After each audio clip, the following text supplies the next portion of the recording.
What we do is waste characterization studies, we do integrated solid waste management, sludge treatment, and a lot of things. So in this presentation, I'm taking inputs from one of the largest waste characterization studies done in South Asia.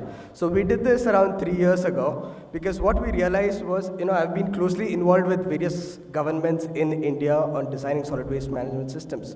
And you might realize over the last 8 years, at least in Bangalore, we have constantly had issues of our dump sites shutting down, and we started putting decentralized waste treatment plants across the city. Then we realized, okay, that's failing, let's go with composting. Then that's failing, let's go with waste to energy.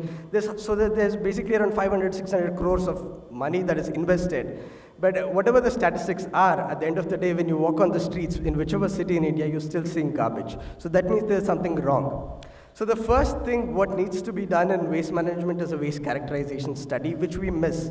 I've been looking at plenty of tenders, including the smart city projects. This is something which we have missed out. Every time you go to a municipality or talk to a commissioner, people always say that, okay, we know what is our waste. We know, okay, it's 60% organic, this much paper, this much plastic. But no, that is not it. What we did, it was first time in India, what we did was, we took Bangalore as an example. We took 1.6 million people as our sample population. We developed a statistical methodology on how do you take samples to say what exactly is your waste. So right now, when you ask what is waste, we can tell you, okay, one is of course how much paper, plastic, etc. Second is how much carbon, nitrogen, oxygen, heavy metals, etc. Third is what happens when you don't do anything with your waste. Now this is a reality. I'm also part of the International Solid Waste Association, and just 2 years ago in Belgium, when we had this World Congress, Europe was trying to go from 50% recycling to 70% recycling, or trying to increase the recycling targets. But then there was this whole debate. Does that really make sense? Because around 60% of the world is where the developing countries are located, doesn't have access to basic sanitation. So even if Europe reaches 70% recycling, it still doesn't make a big impact unless the developing countries fix their issues. The second big problem is, of course, one is what do we do with the waste that is currently being generated and which is going to be generated in the future. Second problem which India is facing is every switch lying around in Gazipur. Mumbai has 8 million, Mandur has around 4.5 million tons of garbage. So even if you fix all the waste management from now on, let's say we do 100% collection, 100% treatment, for the next 200, 300 years, we're still going to pollute our air and water. So that is also a big issue which we need to do. So the basic idea is like first you do a detailed waste characteristics, then you design the collection system and then the treatment system before you invest money. Okay, so in waste characterization, like I spoke about dump sites. So one of the things which need to do is like if you don't do your waste collection properly or your treatment properly, what is the impact on the GHG emissions? What is the impact on health of the populations? Because in India, the cost of improper waste management, we are spending around 5 to 10 times more money in healthcare. So you have a lot of indirect costs that generate because of not doing waste management. So this is the study which I wanted to show, because this has never been done in this part of the world before. So we did a GIS mapping of the entire city, mainly the west zone. And what happens is it is so critical because even in West Zone, we have 3 different densities. That is the low density population, medium density, and high density. When we were doing this study, we had a lot of PhDs from Germany who were here and a lot of professors. And they were really surprised because in some cases, when we talk about high density, we are talking about 1 million people per square kilometer density. And this is something which is completely unheard of. So when you're designing collection system, let's take the market area or the Chickpet, you have such narrow roads. You have less than 10 feet, and how do you do collection in those areas? And then we also found very significant differences. For example, the low density is typically the high income population because they're spread over a larger area. Now their per capita generation was around 0.552 kg per person per day, whereas in a high density, it was around 0.3. So when you're designing a collection system, you can't say that, okay, because there are 5,000 people in this area, so we need so many autos or so many trucks. Because in a high density area, you'll be filling the truck faster than in a low density area. So this is very, very critical because 70 to 80% of the major cost in waste management is in collection. It's not in treatment. So we did this in Bangalore, we did this in Arunachal Pradesh, we did this in Mysore and many other town panchayats. And then we realized, okay, this is not being done properly in India. So if you see all the tenders that have come out, all the DPRs that are coming out, it's not really scientific. Of course, there is some waste characteristics for you to go and build a plant, but it's not very, very detailed. So we came up with a shipping container. It's a 40-feet container with an inbuilt lab. So what happens is, from a municipality point of view, you cannot say that people are not segregating waste, so I don't know what to do. Of course, while that is important, and you'll have a look example of Germany. They have a landfill diversion rate of more than 95%. Recycling rate is one of the highest in the world with 67%. But still, the segregation at source is around 65%, and they are the highest in the world. And nobody in the world can reach 100% segregation at source. That's a reality. While it's important to do that, and it is sustainable, but it's a reality. So from a municipality point of view, you should be ready to have the infrastructure, you should have the infrastructure to handle the waste no matter how it comes. So that's why this is important. And when you do this kind of study, what happens is you don't look at waste in terms of organic, paper, plastic. You look at different properties, because waste in India is still a social issue. It's not considered an engineering. So if you look at waste in terms of the particle size, the electrical properties, the magnetic properties, then it's extremely easy to handle. Second, so the first I said is the physical categories. Now, this is one example of around 27 categories that we found in Bangalore. Now, the reason I'm showing this is, even if we segregate 100%, there's still more than 50% of the categories, we don't have a recycling infrastructure. And there's also a big impact on our waste sector because of the e-commerce development that has happened in India. We did this study, one example is around the villages, in the villages around Electronic City, which is a software hub of India. Now it is semi-urbanized. But then, because there's so much of e-commerce, because people are ordering food every day, and the kind of packaging that we are seeing, the quality of packaging is also different, is also changing. So tomorrow, if I put up a plant for HDPE recycling, and in 3 days, there's completely different new materials, and what do? My plant will also shut down. There's also no recycling facility for that. So that's why it's important to do this kind of studies, and it's done every 5 years, typically all over the world. This is something which we have missed out in all the projects in India. This is one example of the particle size.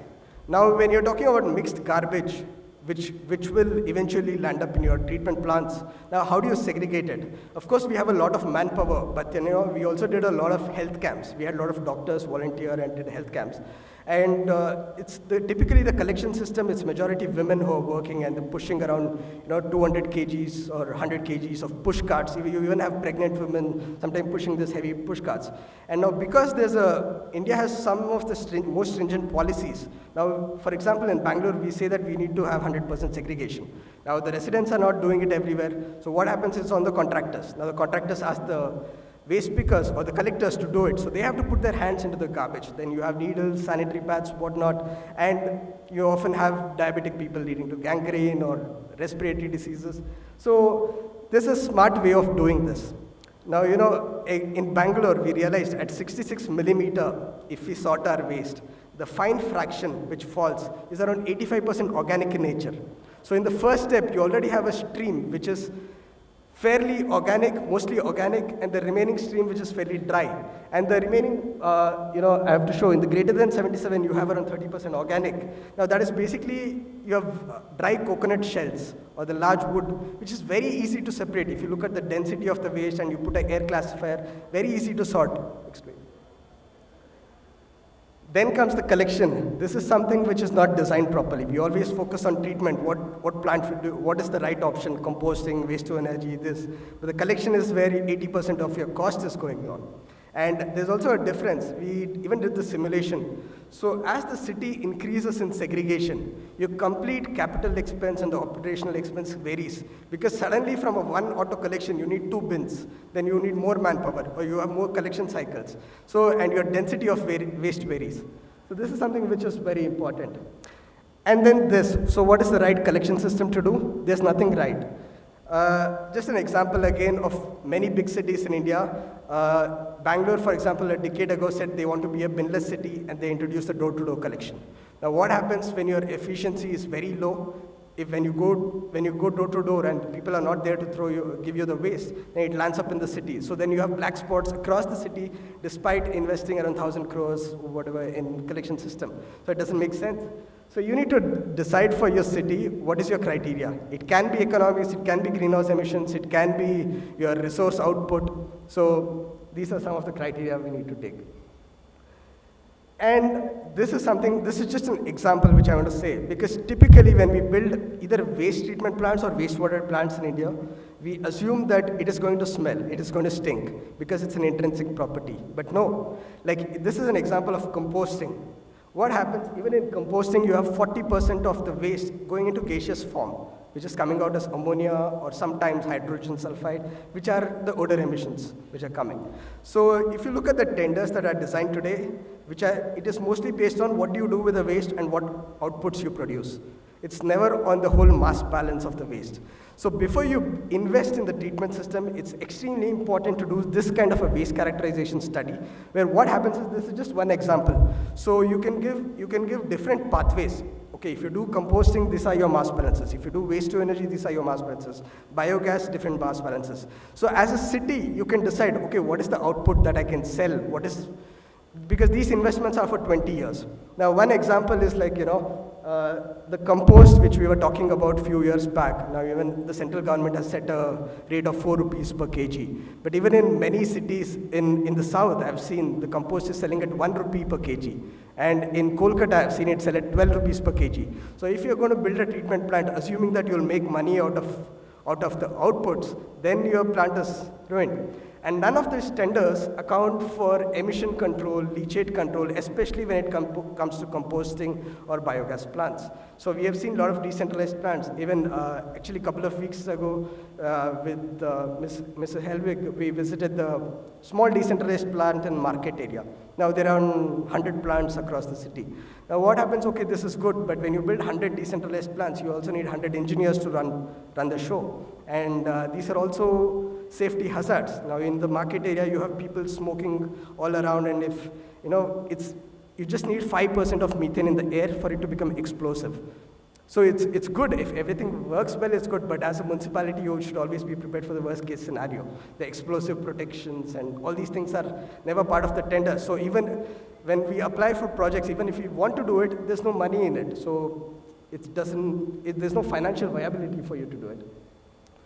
Then the final question, which everybody always asks, this is the first question which people ask, it should be the last, is what is the best treatment solution? So you can do everything. You can do everything. You can do biogas, you can do composting, you can do RDF, you can do incineration, but it always depends on every specific area. In Bangalore West Zone, we realized the waste has a calorific value of around 6 megajoule per kg. Now that is, if you put a waste to energy plant and burn the waste there, then you will need additional coal or diesel to burn your waste. So it becomes a negative process because there's no calorific value. But the recycling potential was more than 95%. Whereas in Electronic City and that part of the region where we did, even if you can't do recycling, there is very significant calorific value in the waste. So if you do processing it to produce that kind of an output, then you can do it.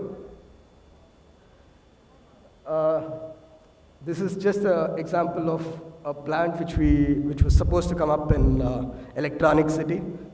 It's an automated system for 150 tons per day. So these are just basically what I wanted to say. One is what we do for the waste which is generated now and the future. Second is what are we going to do about the dump sites. And because in every smart city or every project, especially with the Swachh Bharat scheme, now you're covering around 2,000, 3,000 cities, and there's infrastructure money given till 2019. Right, so it's very good to produce these kind of statistics and say that we produce 100%, we had 100% coverage. But after five years, if all these plants are going to shut down, then you are again going to reinvest $1.3 billion or whatever the money to clean up India. So thank you.